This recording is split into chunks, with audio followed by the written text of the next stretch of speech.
Тедията омгатыгаде парагаде парасангаде буди соха пакмаго чоксумче гиден бидов чичо топарчуче мебарчуче шиварчуче рапту шиварчуче чагик парче метун пичукнем потамче чива синданкуруе соха гириктон чаде чушива там метун мопече там чалва там тум парчукчен козуту чурне чашитен чантен дырделе еще.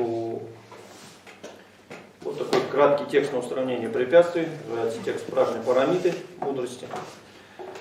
И в конце было отсечение препятствий, которые могут нам в том или ином виде помешать. У нас все проходит более-менее перспективно. Не как в Киеве, как когда-то я переводил в 90-х годах, где примерно в таком же заведении была еврейская школа в городе Киеве. Перед лекцией было сообщение, что заложена бомба, и, соответственно, лекцию сорвали. Было время в Киеве. Было. Сейчас мы туда просто не попадаем. Итак, то, что касается нас с вами питания и образа жизни. Для того, чтобы подобрать каждому питание и образ жизни индивидуально, надо знать, к чему вы относитесь. Очень часто европейцы путают два показателя. Первое – рождение, то есть вы рождаетесь с определенным набором. Мы вчера выясняли, да, это ветер, жел, слизь. А дальше начинаете развиваться. И то или иное питание, неправильный образ жизни, воспитание, там, условия внешние, климатические условия формируют в вас болезнь. И вот вы, например, родились в одном виде, типе, а мама с папой вас формировали другой, или бабушка, как правило, это делает, формирует совершенно другой тип человека. Люди, рожденные, например, типом ветра, это, как правило, маленькие люди, то есть маленький рост. Если у вас высокий рост, вы уже относитесь к людям слизи. Дальше разделение такое, то есть если вы по росту, как мы уже говорили, то есть маленькие люди маленького роста, это ветер. Чуть повыше, то есть средний от высокого и низкого, это желчь. Самый высокий слизь. Многие также путают, что если ты высокий и худой, то ты ветер. Нет, ты ветер слизь. Суть ясна? Большой соединен с маленьким. То есть ветер, слизь, два совместно. Если среднего роста, например, как я, здесь надо выяснять. Здесь уже нужно смотреть по моему поведению. То есть как ведет человек себя. То есть я могу быть слизь, желчь, могу быть ветер, желчь. Понятно? Из роста, просто из роста. Невозможно, конечно, в сантиметрах это сказать, в граммах. Очень часто европейцы прям достают тибетцев выражениями там конкретно сколько сантиметров, сколько дней, сколько часов, сколько грамм. Вот. Нет у них такого. Все выясняется по мере образования, что ли, врача и воспринимателя. Значит, сам врач в тибетской традиции, в самом Тибете, он, как правило, был семейным. Соответственно, он принимал роды или участвовал при родах, видел этого младенца, знал проблемы младенца, проблемы мамы, да, там, папы, принимал роды или участвовал при родах, затем анализировал самого младенца, к чему или к какому типу он относится. И потом, когда младенец рос на его глазах, он знал всю подноготную. Не надо было заводить карты, как это у нас происходит, потому что семейные врачи, они держат в памяти, потому что постоянно происходит общение с этими людьми, наработки. С теми, за кем он смотрит. И как я часто любил говорить, что врачу надо платить не за то, что вы болеете, а за то, что вы не болеете. То есть семейный врач – это тот человек, который отвечает за ваше здоровье без болезней, а не тот, который лечит вас от болезней. То есть если семейный врач сумел вас предупредить болезнь, вот в этом он молодец. Ему за это денежку дали. А не просто так, а потом отсчитываешь всю свою зарплату на то, чтобы остаться в живых. И вот семейный врач, он отвечал именно за здоровье, то есть ведя пациента с малолетства, он знал, чем он страдает, чем болеет, и предупреждал тот или иной тип. Но так как вот сегодня на лекции я рассказывал женщинам, что у тибетцев очень скудный рацион, то особо в питании и образе жизни там мало было каких-то расхождений. Понятно, что есть мясо яко, но его не так там часто кто-то ест, едя там не жир. Понятно, что существуют крупы, но среди всех круп предпочтительнее это был исключительно ячмень и так далее. То есть подход с точки зрения питания и образа жизни был достаточно также скудный. Выбор лекарств был огромный, а питание и образ жизни достаточно скудный. Из-за условий, которые я вчера также обсуждал и говорил. И вот для того, чтобы понять, каким заложена природа, нужно участвовать в родах, нужно знать маму с папой, что они ели, промежуток зачатия, когда формируется яйцеклетка и сперматозоид, потому что они формируются благодаря пище, которую Потом зачатие происходит, что кушает мама, зачем происходит рождение самого ребенка и его развитие. И вот таким образом говорилось о природном начале тела самого. А потом уже человек менялся. Худые становились полными, полные худыми и так далее, и тому подобное, здоровые больными. Значит, по росту делится таким вот образом. Следующий момент – живот. Здесь два типа переводов. Некоторые говорят, например, твердость, мягкость и средняя плотность живота. И большинство европейцев думают, что это надавливание на живот. То есть, потому что слово плотность именно так и переводится. Дело в том, что подразумевать так можно, есть взаимосвязь. Но когда говорят о плотности живота, подразумевается действие, или так правильно говорить, реакция желудочно-кишечного тракта на слабительное. Вот что это такое. То есть это некий такой образный термин плотность. Понятно, что если у ребенка плотный живот, это скопление газов. Плотный именно не прожимающийся, значит ветер. Но там речь шла о реакции на слабительное, и было понятно по реакции на слабительное, какой у него желудочный огонь. У ветра желудочный огонь слабый, у слизи ровный, а у желчи сильный. Что это такое? Значит, желудочный огонь и та же твердость живота. То есть, если вы дадите человеку ветра слабительное лекарство, он не сразу сходит. Реакция будет не сразу. Ему нужно дать двойные, тройные дозы. Точно так же, как и у слизи. Самый быстрый, кто будет реагировать на слабительное, это человек желчный. Их всегда сравнивают с гулькой, да? Гулька как съела, склевала, что так у нее из задницы и выпало сразу тут же. Все, моментально процесс пищеварения проходит. То же самое и у человека желчь. Он постоянно голодный. Ему все время хочется есть, у него жажда сильная. Из-за вот этих принципов. По внешним признакам, всегда, когда оценивают людей ветра, они худые. Сухощавые, худые. Считается, что они похожи по повадкам на лис, грифов и воронов, по-моему. 3 сравнения берется. И все сравнения связаны с энергией движения. Что лисы, что вороны, что это вороны больше относятся к задирам, когда тибетцы объясняют по поведению человека, да, похожим на ворона, они говорят, обрати внимание, то есть среди птиц сидят гульки, плюют с воробьями, вроде ничего, нормально, никто никого не гоняет. Но придет эта ворона и давай всех задирать, давай всех клевать, отгонять и так далее. Вот такой человек ветра. Лисы. Считается, что у лис так же, как и у людей, то есть сухощавый и маленький, недостаток, связанный с пищей. Считается, что лиса постоянно голодная. Она все время ищет, рыскает в поисках пищи. А с грифом сравнивают, потому что он подвижен, он энергия ветра. И вот человек ветра – это человек, который не сидит на стуле. Ему все неудобно, ему все не так. Он, если сел, то прям весь и зайдется. Берется за одно дело, бросает, начинает новое. Постоянная смена в голове этих мыслей, планы, это все начинает, это все долго что-то думает, что-то формирует, потом быстро все это бросает, быстро надоедает. Вот это человек ветра. Это то, что присутствует у человека как при болезни ветра, так и по природе ветра. Болезнь накладывается тогда, когда у него появляется на фоне всего, например, сухой кожный покров. Потому что одно из качеств ветра мы вчера обсуждали, так называемый цуп. Цуп – это грубость. Грубость, шершавость, шероховатость и так далее. Смена мыслей. То есть человек ветра, он достаточно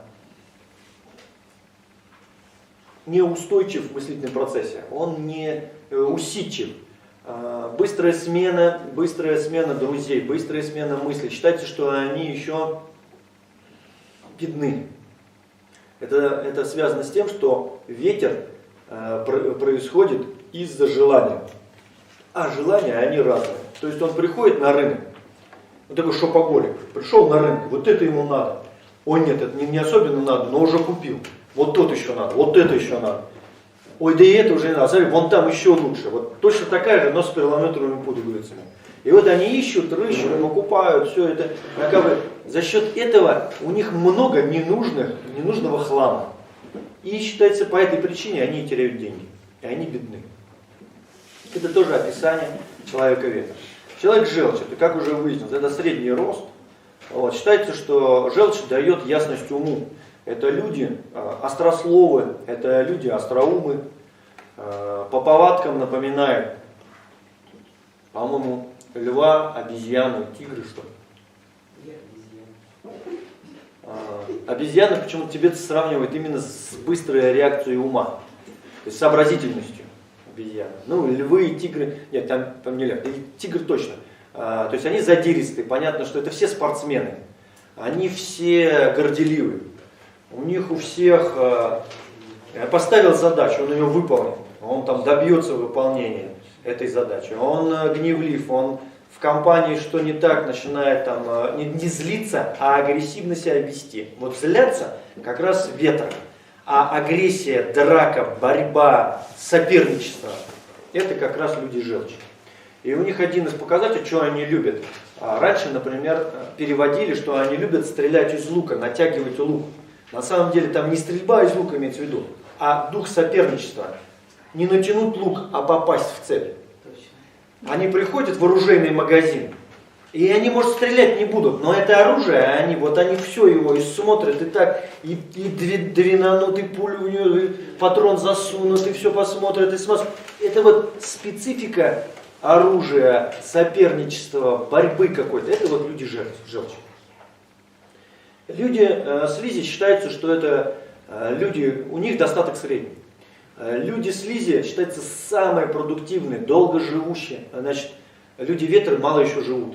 По продолжительности жизни самый короткий срок жизни. Люди желчи живут дольше, достаток средний. Значит, люди слизи огромные, как правило, должны быть высокие обязательно. Если он еще и крупняк, то будет относиться по повадкам, там он похож на Горуду. Или там даже не Горуда, а скорее тот, кто ведет стадо, вожак стада. Вожак стада, слоны, буйволы, вот так его сравнивают. Потому что они мясисты, большие, продолжительность жизни огромна, достаточный, невозможно вывести из себя. Там вот такая особенность у него есть. То есть ему хоть кол на голове тиши, как у нас говорят, да, или там раздражая его, докучая его, он стабильный, спокойный, размеренный. Это вот люди слизи. Таковы описания. Если у человека два признака, то есть вы по совокупности смотрите, у желча, по-моему, якша, третий. Якша – это тот, кто отвечает за богатство. То есть они тоже горды, это горделивость человека желчи. Их сравнивают с якшами.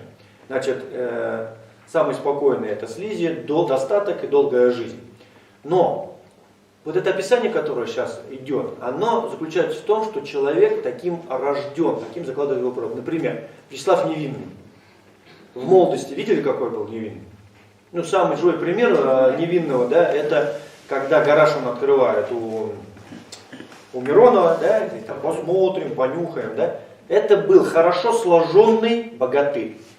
Во что он превратился впоследствии, вы видели. И чем закончил свою жизнь, наверное, знаете. Вот да, у него отрезали ноги. Он потерял и зрение, отрезали ноги, и в конечном счете умер. То есть это как раз закладывает природа в него огромный потенциал, но человек его расходует совершенно по-другому. Вот именно эти проблемы, которые связаны с тем, что люди не ценят ни своей жизни, ни своего здоровья, приводят к тому, что мы сейчас имеем. Но, конечно, это мы сейчас говорим об индивидууме. Еще раз повторяю, мы заложники той пищи, которая мы едим, там, не знаю, того воздуха, которым мы дышим, той воды. Но если говорить именно о природе, то природа у Невинного была наилучшая из всех. А прожил он и умер не так хорошо, как хотелось бы всем. Вот то же самое с нами может твориться, если мы, не зная своего типа, не зная своего типа болезни, не зная своего типа телосложения, своего хабитуса, мы неправильно употребляем пищу. В первую очередь нужно вот что сказать. То есть у меня есть несколько работ, в частности о пище, есть работа на сайте выставлена.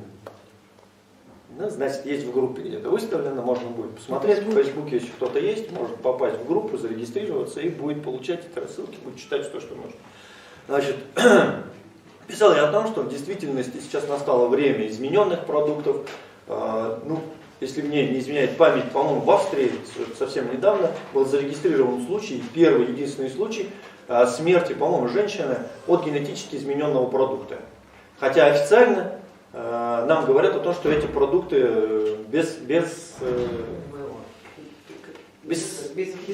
всего, да, безвредны для нас, бесстрашны. Значит, что произошло? Женщина съела помидор. Помидор генетически измененный с чем они там смешивают, с хромосомами смешивают, хромосомой рыбы.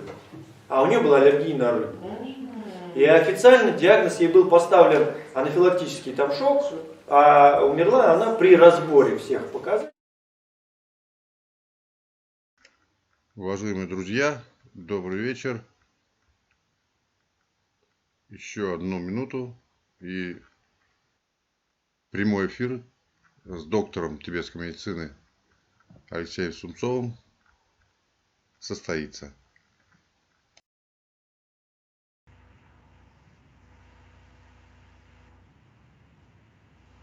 Привет. Работа.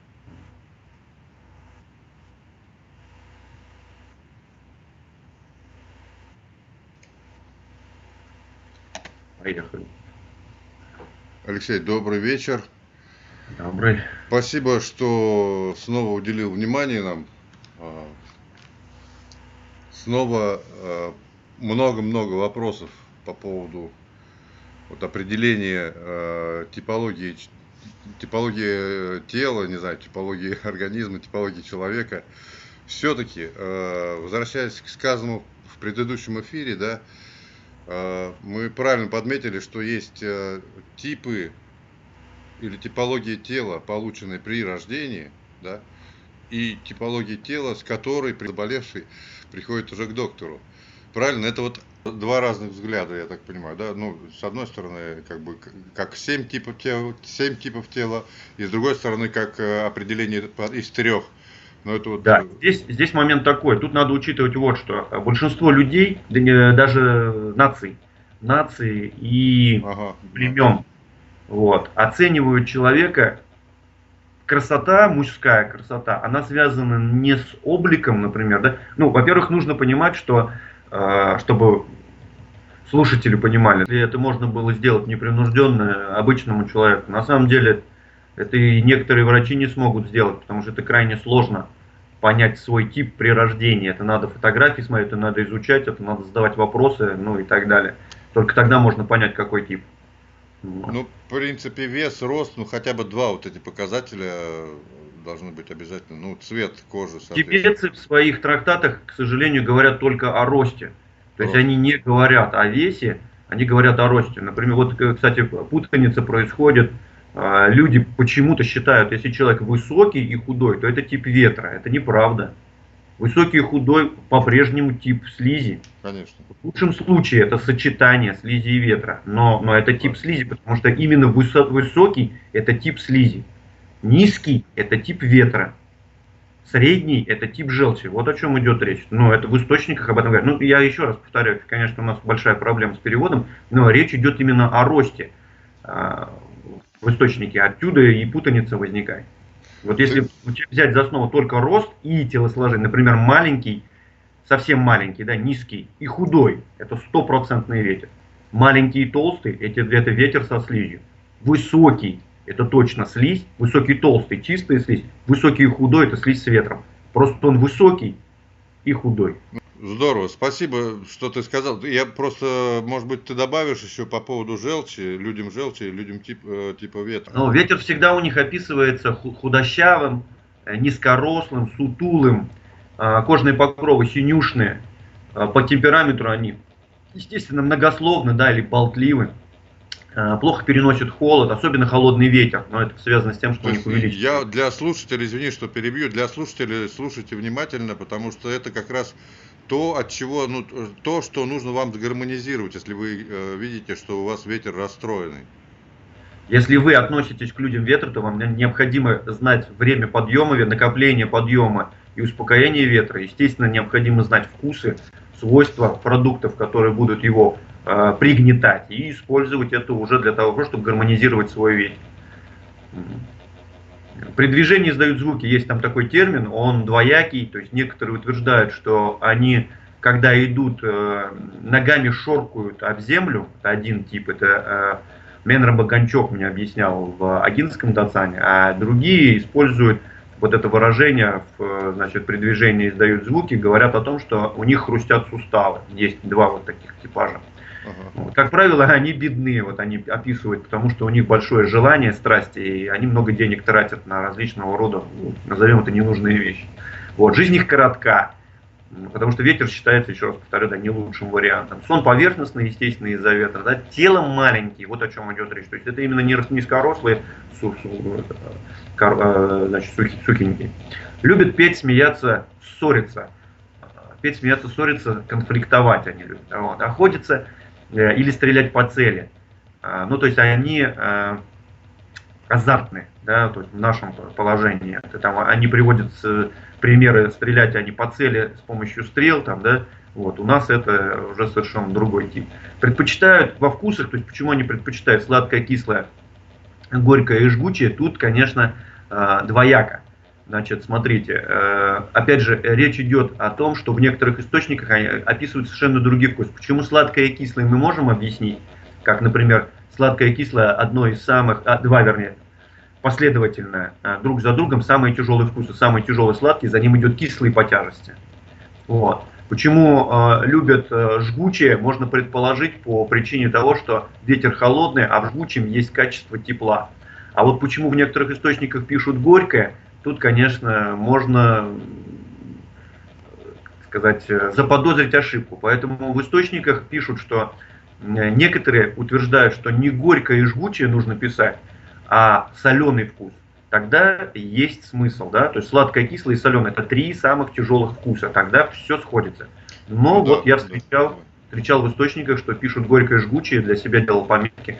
Вот, ну, люди это, наверное, тоже подход как опора вкусов, да, там вода, ветер, по-моему, для горького, поэтому вроде как горький с ветром, поэтому вроде как поможет ветру. Наверное, такой подход. Ну, сложно сказать, я же говорю, что... Но нелогично, я согласен с тобой. Нет, логики нет. Вот, логично это три вкуса: сладкое, кислое, соленое, тогда все сходится, потому что все три вкуса тяжелых. Вот. А горькое, жгучее тут под вопросом. Ну, источники говорят. По повадкам их, значит, определяют как грифы, вороны и лисы. Вот. Грифы — это легкие на подъем, вот. Вороны — это задиры, а лисы — это голод. Ну, по крайней мере, из тех объяснений, которые мне приходилось слышать в свое время. Вот. По желчи, люди желчи, то есть если у нас предыдущие были синюшны, значит, люди слизи, они белесы, да, то что касается типов желчи, это такие ирландцы, красные, рыжие и тому подобные люди, да, с таким характером воинственным достаточно. У них постоянно, так как превалирует огонь, вот, у них постоянно чувство жажды, голода, волосы, кожа желтоватого цвета, ну, то, о чем я говорил, значит. Есть там термин, который используется, остроумный, он двоякий тоже. То есть остроумный, в нашем понимании слова остроумный, там как острословы и так далее. Вот они, так как их по повадкам связывают, ну, сравнивают с обезьянами, считается, что обезьяны именно очень быстро соображают, хорошо соображают. И вот это слово остроумный, которое, ну там, это дословный термин, да, именно связано с тем, что они хорошо соображают. Они горды, сильно потеют и пахнут, но это качество тоже все относится относительно желчи. Вот. Срок жизни, богатство, тело у них среднее. Вот почему их и лучше, чем ветер, но хуже, чем слизь. То есть вот в этих трех их сравнивают именно так. Значит, склонны они к сладкой, горькой, терпкой пище. Это тут все логично, потому что в сладкой, горькой, терпкой отсутствует элемент огонь. Да, первый элемент огонь. Тут все логика есть. Поэтому я вот не зря обратил внимание при ветре есть несколько версий, какие вкусы они предпочитают. Вот. Естественно, пищу они предпочитают холодную по свойствам. То есть, если у ветра она должна быть теплая, сочная, питательная, то люди типа желчи предпочитают именно холодную, прохладную по свойствам пищу. У них и так жара достаточно. Да? Имеют характерные черты тигров, обезьян и якши. Ну, то, о чем я говорил. То есть, тигры — это, естественно, воины, агрессия, сила. да, обезьяны, сообразительность, подвижность и тому подобное. А якши это, как я понял, такие существа также агрессивные, значит, и так как связано с богатством, то есть все-таки есть определенный такой момент стяжательства, да, златостяжательства. Ага. Вот. Тут то, с кем их сравнивать, это если говорить за желчь. Вот. Но это именно по рождению, это именно по внешним условиям. Вот. Потому что этот тип, тип тигра, обезьяны и якша, его сформировать очень сложно в течение жизни, я имею в виду, чтобы стать таким человеком. По причине болезни. Вот тут надо поправиться, да? Ну да. Это скорее заложено уже действительно природой. Так же, как и вожаком стада, львом, да, или там вороном, грифом и лисом, как это описывают при... Вот про слизь ты не сказал еще, вожак стада, да? Да, львы, они имеют особые признаки львов и вожаков стада. Ага, Под это слизь. вожаками стада часто подразумевают два животного. Это слон и буйвол. Мгм. То есть крупные животные. Но это вот и сравнение, да. То есть если они по повадкам львы, имеется в виду как цари зверей, за которыми идут люди, то под вожаками стада подразумевается не только то, что за ними идет стадо, а это именно те, которые превалируют над другими за счет своей силы. Здорово, спасибо, что ты уделяешь свою речь еще, вспоминая учителей, да, вот Гишерин Чантензин и Почему вспомнили. Алексей, спасибо тебе огромное. Еще раз напомню вам, друзья, 22 марта в 13:00, да, что у тебя там будет про пандемию? Вот, собственно, готовился я продолжительное время по взгляду тибетской медицины на то, что они называют Чампа, Римс, болезни Римс. Вот для специалистов как раз Чампа, Римс можно получить комментарий 22 числа. Ну, специалисты, там есть что послушать специалистам. Вот, понятно, что кроме специалистов будет обсуждаться и питание, и образ жизни, и то, что мы можем использовать самостоятельно. То есть каковы ошибки тех людей, которые сейчас скупают макароны и консервы. Ну да. Вот. Вместо того, чтобы скупать те продукты, которые действительно могли бы помочь им при распространении вируса. Вот в чем дело. Вот. Причина возникновения его, как он проникает. У тибетцев очень интересно, подробно это рассказывается, причем от европейской медицины не особо отличается, потому что взгляды у них хоть и не подробно, но к нашей медицине практически имеют прямое отношение. Вот. У меня на 4 листах А4 я заполнил информацию, поэтому 2 часа может и не хватить 2 часов. А если еще и профессионалы будут хотеть получать информацию, то, конечно, я буду касаться лекарств, я буду указывать на то, что на сегодняшний день нельзя подходить к лечению так, как это принято, только с одной схемой, манушитан, там, нарбудунтан, да, и все будет хорошо. Я с этим не согласен и подобрал часть информации именно к стадиям болезни первой и к видам болезни, потому что тибетцы очень подробно в РИМС расписали в главе РИМС болезни, вот эта контагиозность. Сам РИМС это контагиозность, да, там передача одного другому, заражение. Очень подробно и хорошо описали сами типы болезней, виды болезней, стадии болезней и что, на какой стадии, как себя проявлять, какими симптомами, что и как надо лечить. Вот. Мы это не учитываем, я имею в виду, мы это люди, которые занимаются тибетской медициной, в большинстве своем это не учитываем и, соответственно, имеем не очень хороший результат в лечении. Вот для того, чтобы избежать подобного рода вещей, я надеюсь, я донесу до тех людей, которые придут из наших медиков тибетских, вот, я постараюсь донести до них, что лечить болезнь только одной схемой будет не очень. Друзья, с нами был Алексей Сумцов. Я тебя хочу быстрее отпустить. Да. Не забываем, что он из Омска. У нас разница с Москвой. Поэтому спасибо тебе, Алексей. Рады будем видеть в Москве. Добро пожаловать.